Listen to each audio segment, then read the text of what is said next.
Come back with us to ancient Greece.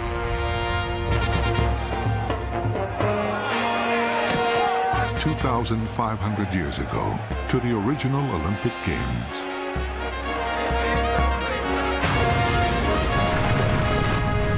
The ancient games, like our modern Olympics, include champions and cheaters, glory and scandals, bitter rivalries and contests of strength, speed and savage combat. The spectators went there for blood, and blood is what they got. This is the birthplace of sport. Winners are hailed as sons of the gods. Losers are disgraced and forgotten. What's more emphatic than standing over somebody with your arm raised in the air? You knocked them out. A caveman can understand that. Then, as now, it is the ultimate athletic competition. The emotions are eternal and unforgettable, a reflection of our own humanity at the ancient Olympic Games.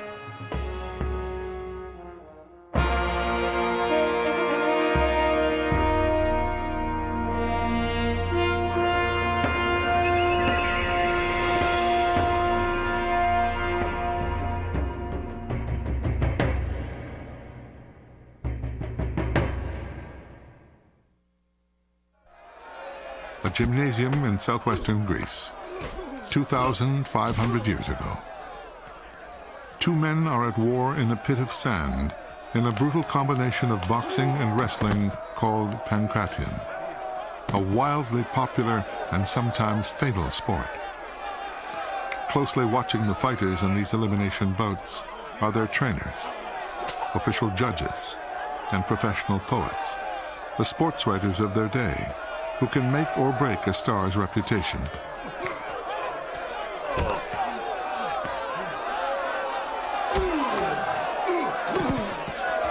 "30 miles away, a sacred valley called Olympia has been waiting for the past 4 years. There are dozens of shrines and temples here, dedicated to Zeus, king of the Greek gods. Now, this holy ground is about to come alive as the home of the Olympic Games." Imagine you're a Catholic going to St. Peter's. Imagine you're a baseball fan going to Yankee Stadium. Imagine you're a patriotic American going to the White House. And roll it all together, and you would have part of the sensation that they would feel as they approach the Olympics. In the months before the Games, couriers have gone out to the cities, states, and colonies of the Greek-speaking world, proclaiming a sacred truce, a brief pause in the region's unending wars, so that competitors and spectators may safely travel to Olympia. Well, Olympia, I think, was a place that everybody wanted to visit at least once in their lifetime. Some of them would go for the religious aspects as a kind of pilgrimage. I think the sports fans would go there to see the best athletes in the world. By 448 BC, the Olympic Games are already at least 300 years old.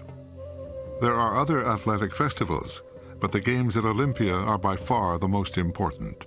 The World Cup and Super Bowl of ancient Greece. The earliest recorded Games Day included only a brief foot race, but the Games grew, and by 448, more than a dozen events for men, boys, and horses have been added. We know about the ancient Olympics from various sources. This is almost like a jigsaw puzzle for the Greek historians. From vase paintings, we can see the pictures of athletes.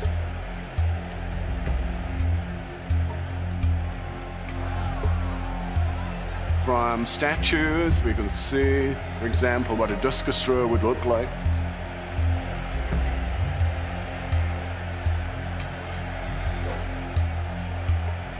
Many of the events are familiar to us because our modern games have copied them: the javelin and discus, wrestling, boxing, and sprinting.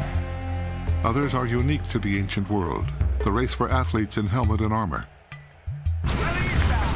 the spectacular four-horse chariots. Greeks are sports fans because they were all practicing these sports. Boys grew up wrestling, boxing, running. All of these sports were in their blood, as it is in today. We, the Western civilization, and the Greeks are the only two people who put sports so central in our culture.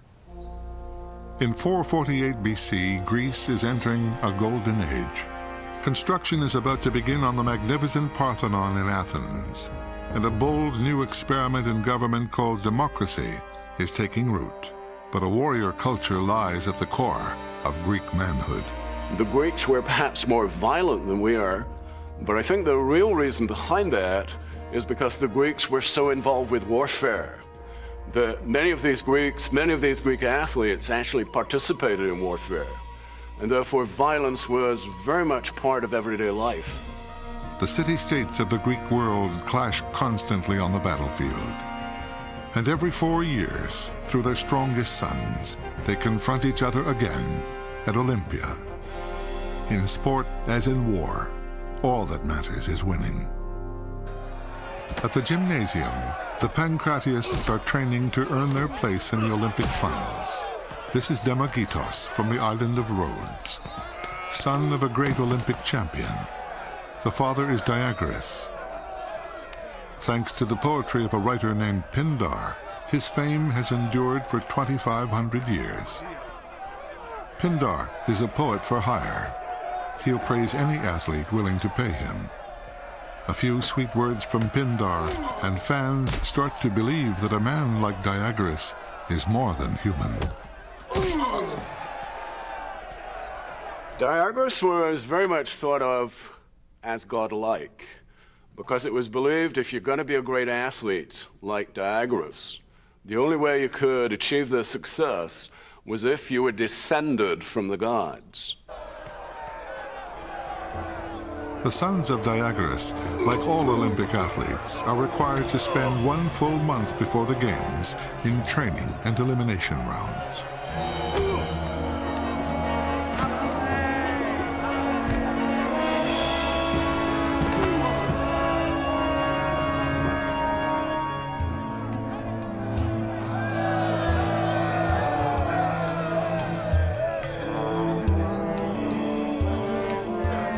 This noble panel of officials is the International Olympic Committee of the ancient world. They hold supreme authority, but just like today, their rules are not always obeyed. In the ancient world, there was no sense of fairness. There was no joy of participation, which is a modern concept. The Greeks went to the ancient games for one reason, and that was winning. There are examples of bribery. There are examples of collusion, hometown judging. It was not the good old days as people think. As the Olympic Games grow in importance, cheating becomes so rampant that a row of statues to Zeus, paid for by disgraced cheaters, is erected at Olympia. Only the pedestals remain. I've walked down that hall of shame, and I've looked at what's left of the little stumps of pedestals where the footprints from the statues were, and thought about the feeling I would have if I had been the athlete who's cheated, whose statue would be there for that, whose parents were named, the city that they came from named, and the eternal shame of that. About 200 to 300 men will compete in these games. Women are not included. This is a young man named Chryson, a sprinter from a Greek colony in Sicily. Chryson's desire to win is so strong, he vows not to touch a woman or another man until after his race. You can have the greatest body, you can have the greatest coach, you can have the greatest technical equipment, but if you don't have that flame, that desire, and that will to overcome everybody else, to be there, to be the best, you won't succeed. At Olympia, that desire is sometimes mixed with pure greed, especially when the wealthiest men in Greece enter their finest horses in the chariot races. Some owners are ready to cheat and bribe their way to victory. The ancient Greeks invented sport, but not sportsmanship. Arkesilaos of Sparta, however, is ready for anything. He will drive his own chariot to ensure that no one tampers with it. Cheating is a high-risk game because not only the judges, but the gods are watching. It's helpful to remember that for the Greeks, religion and sports, whether it's chariot racing or boxing, were not separate activities. The Greeks believed that the Greek gods were very much like human beings, more powerful, but generally with the same likes. And if the Greeks liked sports, then they thought that the gods would like sports performed in their honor as well. Greeks believe that Olympic champions are so strong and brave that they must be more than mere humans. When Diagoras won his Olympic title, he was proclaimed son of Hermes, the god of athletics. He leads his sons to the altar of Hermes in the Sacred Valley as they prepare for their own battles at Olympia.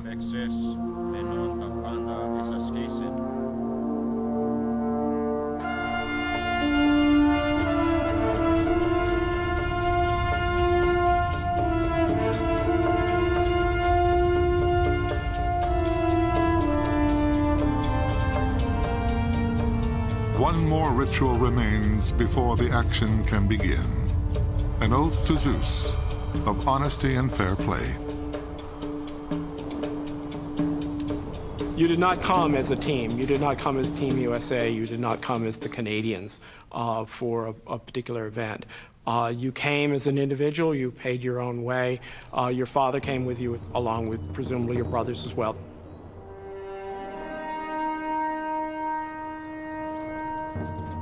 Iron, Okron, Huete, Meitai, Meitai.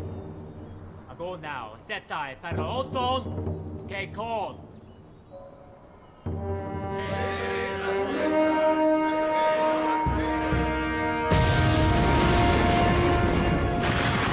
The ancient Greeks believed in dozens and dozens of gods, but the greatest of all of them was Olympian Zeus. So he, in his power, could strike with lightning bolts. He could uphold the idea of justice among men, a worthy god to whom to dedicate your finest energies in Olympic competition. An August moon rises over the Sacred Valley. The power and the pain of Olympic Games will begin at dawn.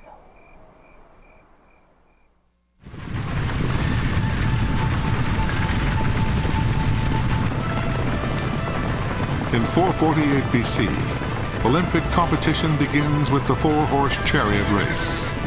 It is the Formula One event of the ancient games.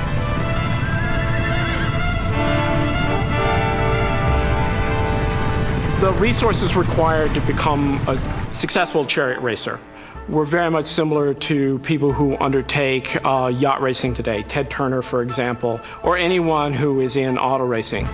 We can estimate that one racehorse might cost you $30,000, $35,000. Much of our knowledge of chariot racing comes from the richly detailed pottery that formed part of the winner's reward. We have vase paintings, which are very useful for technique, because putting a series of vases together to depict a sport will often tell us a lot about equipment. The chariots are flimsy and fragile, designed for speed, not safety. The charioteer controls his team with a whip in one hand and leather reins in the other. The middle horses are yoked to the chariot for maximum pulling power. The outer horses are attached only by thin straps. Their role is to steer the rest of the team around the tight and dangerous turns. The horses are barely larger than our modern ponies. Protective horseshoes won't be invented for hundreds of years.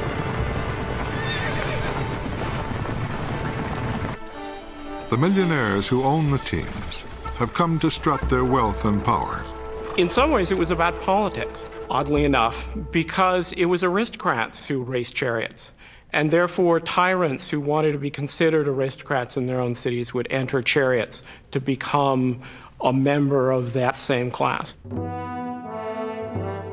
In 448 BC, the rivalry between war-hungry Sparta and democratic Athens is intense and all-consuming. These city-states have just begun a series of wars that will last 100 years. For a few tense days, the Olympic truce transfers their aggression to the Games. The race will come down to a contest between two teams, an aristocrat of Athens and Arcesilaos of Sparta. Most chariot owners left the actual driving to hired men or slaves. But the power-hungry Arkesilaos will guide his own team. One of the reasons I think they were so involved in horsemanship was very much a part of warfare. They believed in the concept of winning at all cost, the concept of arete, athletic excellence. They hated to lose. And therefore, I think people like Arkesilaos in 448 wanted to compete himself for the good of the state, for the good of Sparta. In Sparta, boys are taken from their mothers at the age of 7 and immersed in athletic and military training. This is the origin of state-funded sport. The Spartans are the East Germans of the ancient Olympic Games.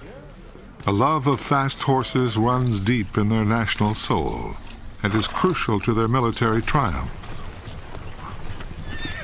I think when you see in the rivalry between Athens and Sparta, perhaps with a modern analogy, is the difference between the USA, the Western democracy, and the Eastern Bloc countries. At Olympia, even the wealthiest horsemen are not immune to a common superstition. They will do anything to get an edge. And what they did was to take a tablet of clay, they would write a message on it, they would bury it perhaps in the ground, maybe in a well, and several of these have survived, especially from later times. Some tablets carry prayers for good fortune. Others call down a curse on the opposition. They are the performance-enhancing drugs of the ancient world. The lust for victory is overwhelming. Bribery is one of the most common tactics. Paying off a groom to poison a rival man's horse. Honest trainers look down on such crude behavior. More important, so does Zeus. The carvings on his temple allude to a mythical chariot race marred by cheating. It's a not very subtle warning to mortals not to try the same thing with Zeus in the house. The race course itself is just a rough pasture, about 600 meters long and perhaps 300 meters wide, with no central barricade to prevent a head-on crash. You would be looking essentially at a field. There was an embankment on one side, an embankment on the other, and a basic track that was probably cleaned up a little bit, but not much before the racing would start. The Greeks were obsessed with not giving an opponent any advantage. They designed a starting gate that prevented any team from getting a head start toward the all-important first turn. This invention is the origin of the staggered start, still used in Olympic distance running. The gate is arranged with the stalls recessed in order from the outside lane. As the teams are loaded into the gate, stiff ropes hold them back. In the center, a statue of an eagle with outstretched wings. The symbol of the god Zeus is connected to a lever in the starter's box. As the lever is flipped, the eagle will appear to take flight. The ropes are lowered in order, and the race is on.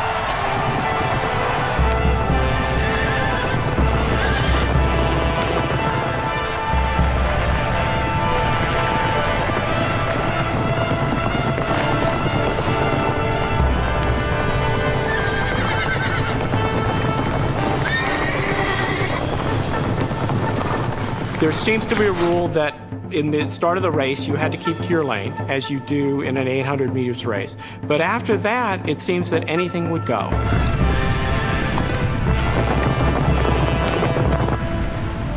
For the Spartan Arkesilaos, this is the point of no return. He has wagered his fortune, his political future, and his own life on his skills as a charioteer.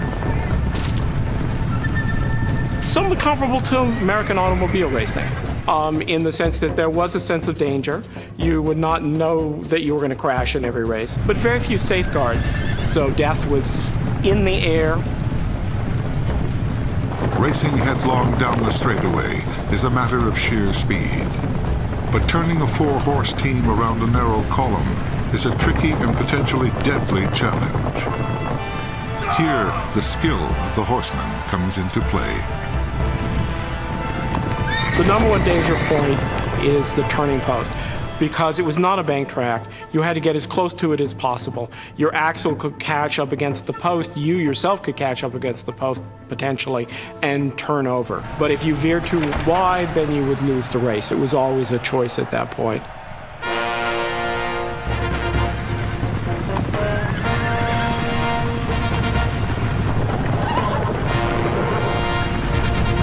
A wrong decision lets another team take the lead.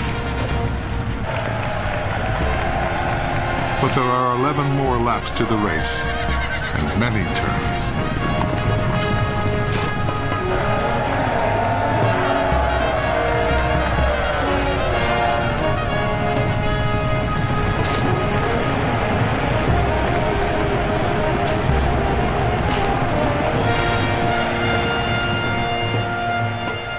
There's also no central barrier between the two posts. The Romans decided that they needed a central barrier between the two posts to keep chariots from crossing over from one lane to the other, and we do have a description of a head-on crash.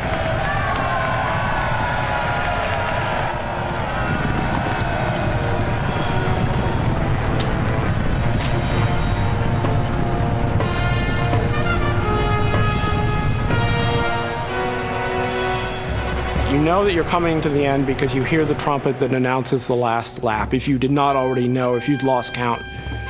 Everyone raced all out because everything was at stake. This is your chance to win the Olympic Games.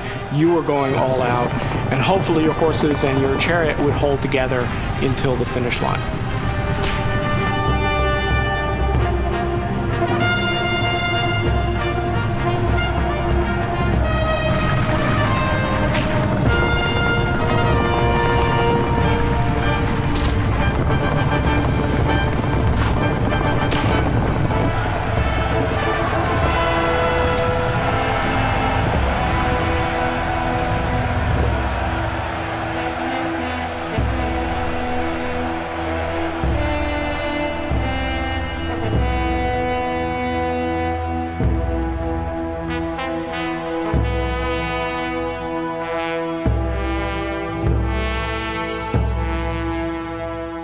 The gamble by Arkesilaos pays off.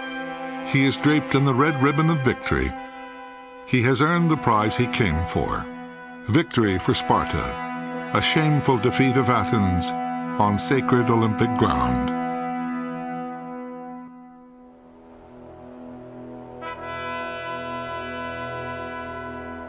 When the horses leave the hippodrome, the crowds move on to the stadium, where 40,000 voices will hail the contenders for the most coveted title of all, fastest man on earth. In modern Olympic Games, no event carries more prestige or more excitement than a sprint to determine the fastest man in the world. 2,500 years ago, the ancient Greeks felt the same way.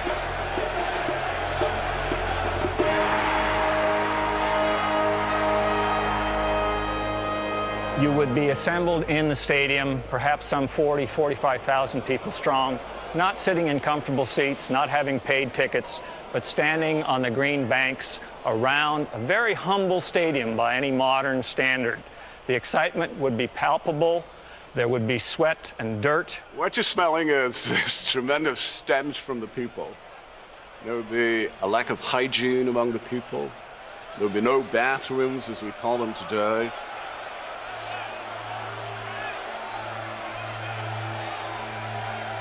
Only one woman is allowed to enter the stadium grounds, a priestess of the goddess Demeter.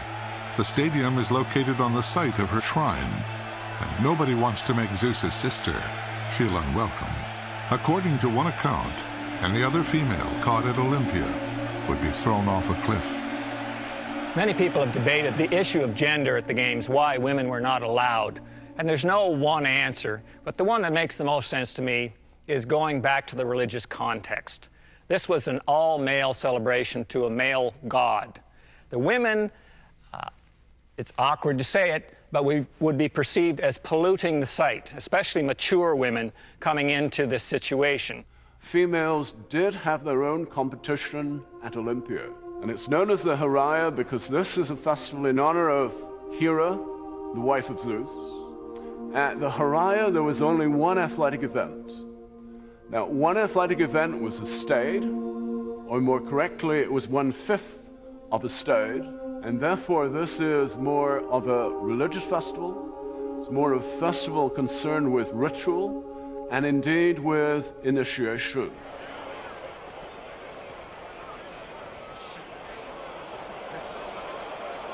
In ancient Greece, each Olympiad itself is linked forever with the man who wins this race.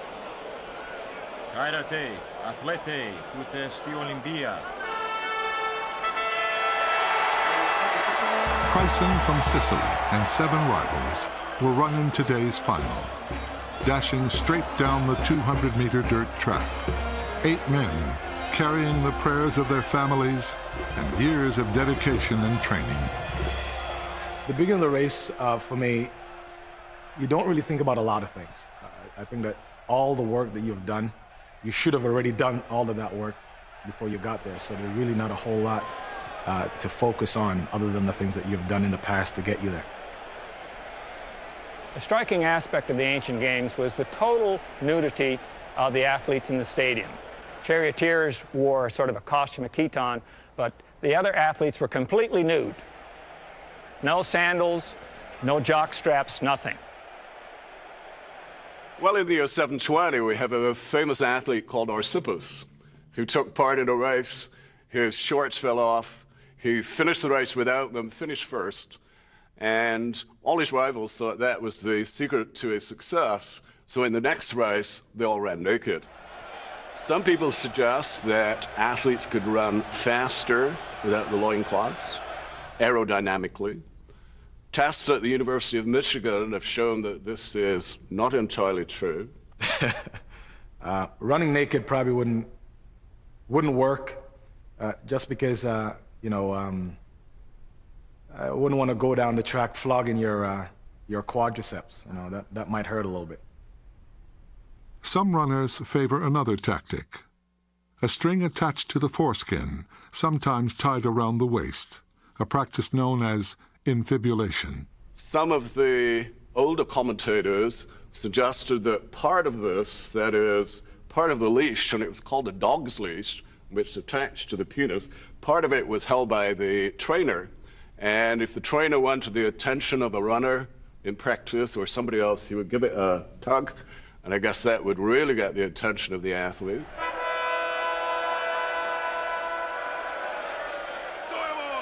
At the starting line, a cord keeps the runners from taking off before the start is called. The penalty for a false start is a shameful whipping by the judges, a punishment usually reserved only for slaves. To be flogged is a terrible disgrace for a free Greek man in front of 40,000 citizens and mighty Zeus.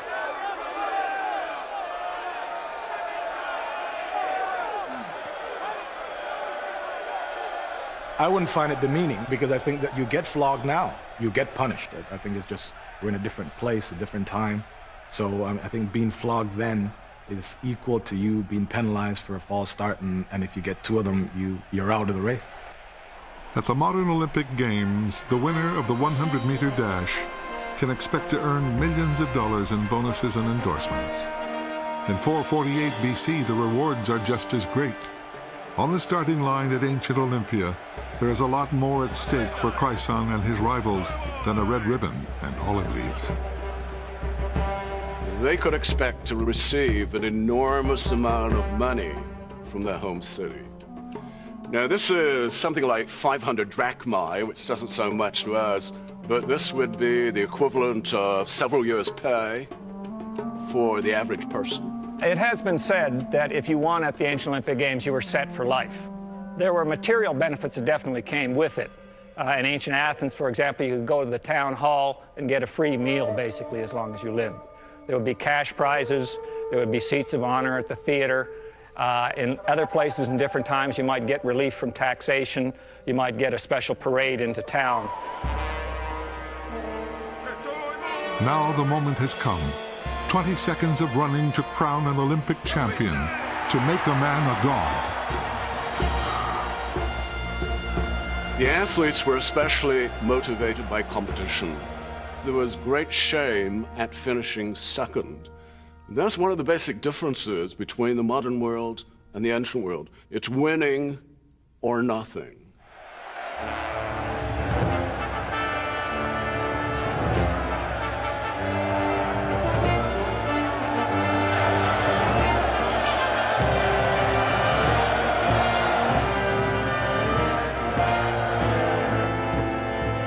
I expected to win, I wanted to win. I had already beaten my opponents mentally leading into the game, so I knew exactly what their weaknesses were, and I still hadn't shown all my strengths.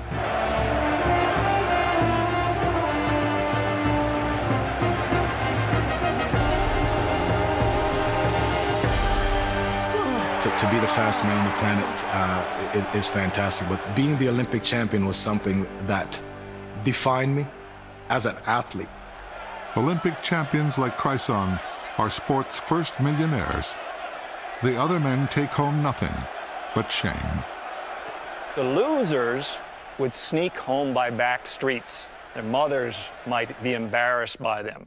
The victor would come in with a great parade and everybody would celebrate. But there's nothing like the modern notion that just being there is enough. That's really how it is in society now. If you're very good at what you do, then you're applauded for it, and if you're so-so, then you get the sympathy vote. Also held in the stadium is the pentathlon, the first multi-sport event in Olympic history. The name of the events are familiar, but the techniques are different. The triple jump is performed with hand weights to increase distance. There are examples of athletes in the 5th century who could jump over 55 feet. In the modern world, nobody can come close to that. Some of the experiments have shown that if you start the jump by throwing these weights forward in front of them to give the added distance, and then bringing them behind them for the balance, that would achieve the approximate distance.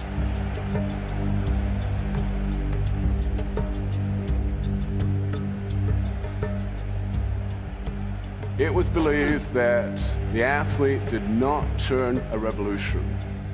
This was based on the famous Discobolos of Myron. The javelin is thrown with the aid of a loop of leather for added force. It would be wrapped around the javelin, would also be wrapped around the 2 fingers of the hand, and the purpose behind it was to give an added momentum to the javelin. If one man wins all 3 field events, the pentathlon is over. If not, then a foot race and wrestling break the tie. To the ancient Greeks, the pentathletes are the ultimate examples of manly beauty, grace, and power. In 448 BC, a man named Keton wins the pentathlon with such magnificent form that he may have been a model for the sculptor Myron.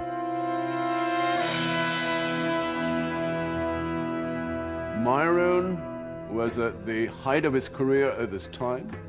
It is a possibility, but many of the artists took their models not from a single athlete, but maybe from a group of athletes. They took the best qualities from each. The charioteers and the runners have had their moment of glory. Now it is the fighters' turn. 3 men enter the Olympic spotlight. The great champion Diagoras and his 2 sons. A new generation come to battle for the honor of their family and the glory of the island of Rhodes. We are 2,500 years back in time, on the verge of a completely familiar event, Olympic boxing, perhaps the most primal of all forms of human combat. Today, Diagoras, the former Olympic champion, will watch his son Akousileos fight for his first Olympic wreath. I think if you're talking about the modern Olympics and the ancient Olympics, boxing would be much more violent. It would be much more violent because there were no time limits. The blows were largely at the head. There's no padding. The blows were at the nose. From vast paintings, we can see the blood spouting out of there. You could gouge out the eyes. You could knock out the teeth. And some of the athletes pretended to be tough and swallowed their teeth so as not to encourage their opponents.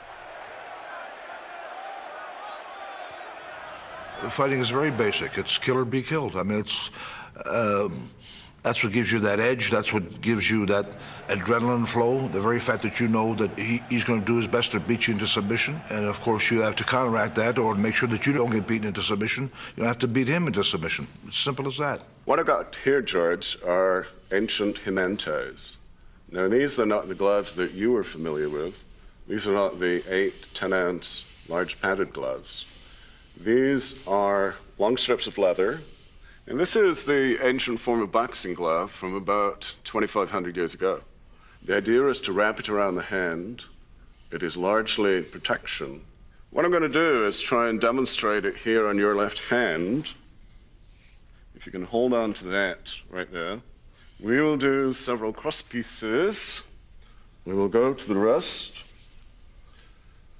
We'll do a couple of loops there, a cross piece there, a second cross piece, and then I'm going to put a couple of loops around here.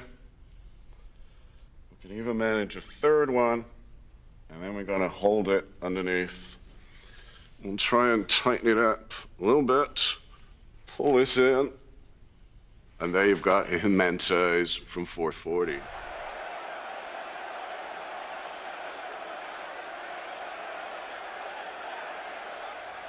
We know about this from vase paintings, and there is an example behind me there from approximately the same time period.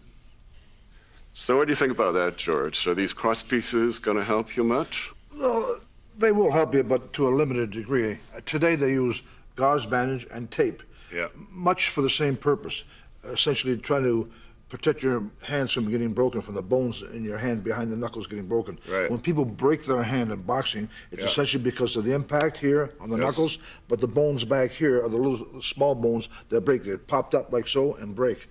So the idea is to keep these bones as flat as you can. How well your hands could absorb hitting somebody on the head, that'd have to be a great concern. You know, I mean, it'd be very easy to bust your hand. If you got a busted hand, hard to hit somebody with the next shot.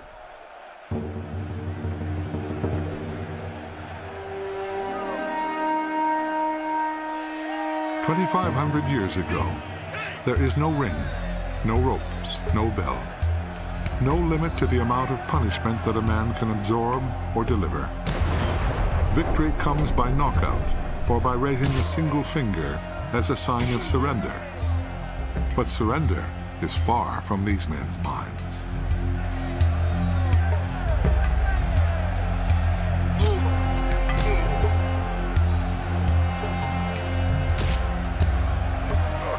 If you had an overriding fear of getting hurt, it would limit you in a lot of ways. You wouldn't have that free flow of things, and you'd be too uptight. It'd be very difficult to be a good fighter and have a fear that kind of cripples you. The contest is intense, exhausting, and savage. After more than an hour, both men remain standing. And you can't allow yourself to think that I can't win. You can't allow yourself to think that you can't. You always have to think you're only one punch away from knocking the other guy out. Only one punch away from winning the fight. That's what you have to think. They are circling around. Davigatus is a little bit worried. His father, Diagoras, is even more worried.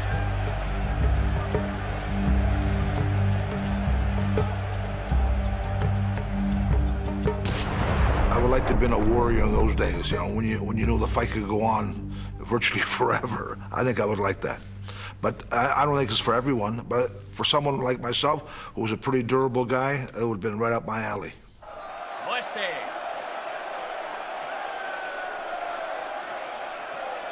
As the hours grind on, the judges force a final showdown by decreasing the dimensions of the fighting zone. You have to move to the next event. And therefore, to make it move quickly, you bring in the ladders or the measuring rods. Now, these are set between the two athletes. They make the space much smaller. They're held by two officials on either side. This will bring a decision, and often it will end in a kind of downward chop where the victor will knock his opponent out.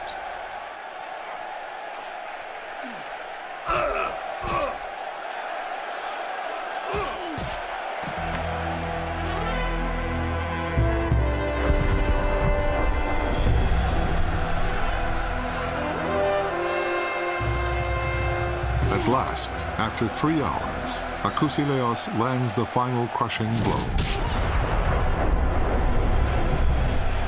The fight is over, and the son of the great Diagoras is himself an Olympic champion.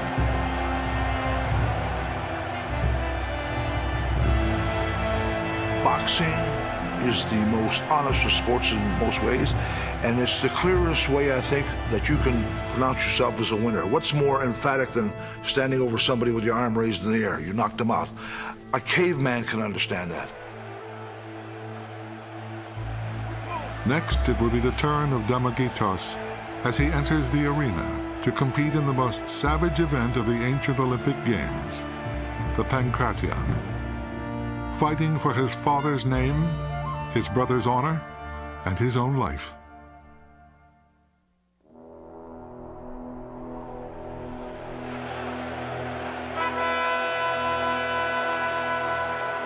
At the Olympic Games of 448 BC, only one event remains, Pankration, the most brutal and the most popular of the ancient Greek combat sports. The pressure now is on the second son, Damagitos. His father had won 16 years earlier. Diagoras and Akousileos would be on the bench. There would be extreme emotions as they circle the ring. This is sport and war combined, hand-to-hand combat to the brink of death.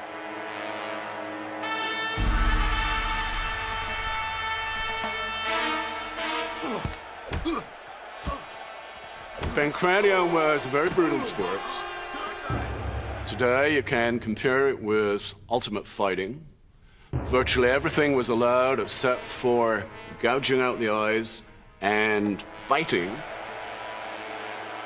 Victory is gained by knockout or surrender, and the tactics range from kicking to bone cracking, from toe holds to strangulation. When you entered the stadium, you accepted the responsibility of death. So if you were killed by a legal blow, then there was no legal responsibility against the person who committed that blow.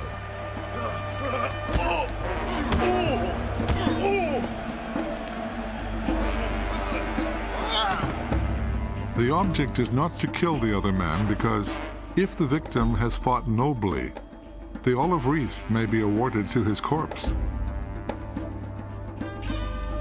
There's lots of grappling and pulling and punching and twisting. And also there's this nasty habit of breaking the fingers. And this was very much part of the Pankration. And one athlete in particular had this nasty habit of breaking his opponent's fingers and was known euphemistically as Mr. Fingertips. The poet Pindar describes one of the classic moves of Pankration like this. The athlete who falls on his back stretches out his arms in front of him and draws up his feet, kicking powerfully, just like a fox, who, when the hook-clawed wild eagle rushes on him, turns on his back to defend himself.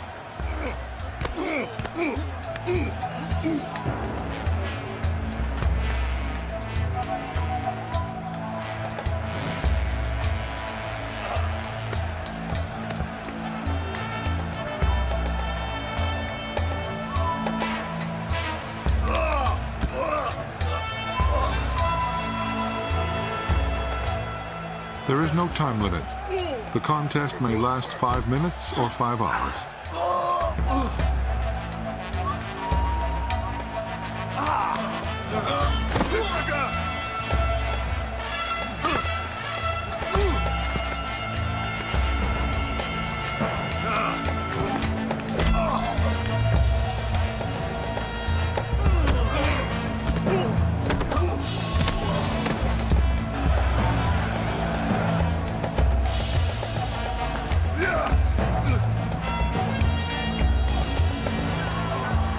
For the giant Damagitos, the way to destroy a smaller, quicker man is to concentrate on the legs, twisting an ankle until it fractures and the pain becomes unendurable.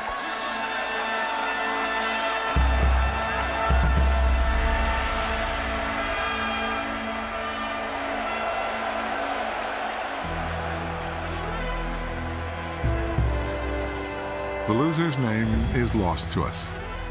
The gods have no gifts for him.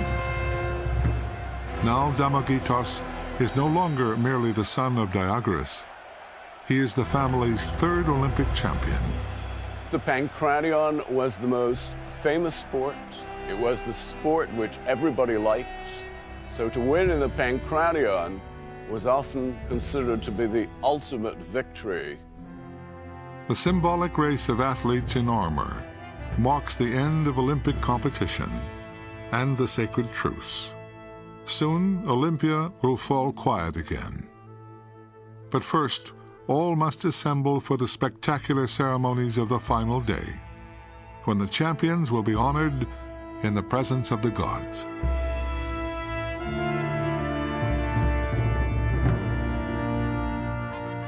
A humble wreath of olive leaves crowns the sons of Diagoras. Far greater riches await them on their return to Rhodes.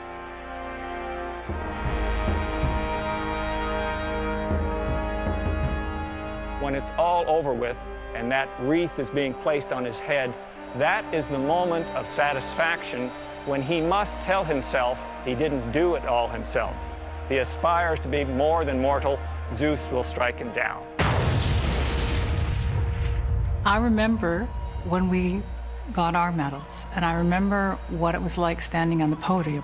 You go through that in your mind almost every day of practice. You visualize being there, doing that, living that. That's your drive. From a modern point of view, these wreath prizes don't seem like much, but to an ancient Greek, they had tremendous symbolic quality.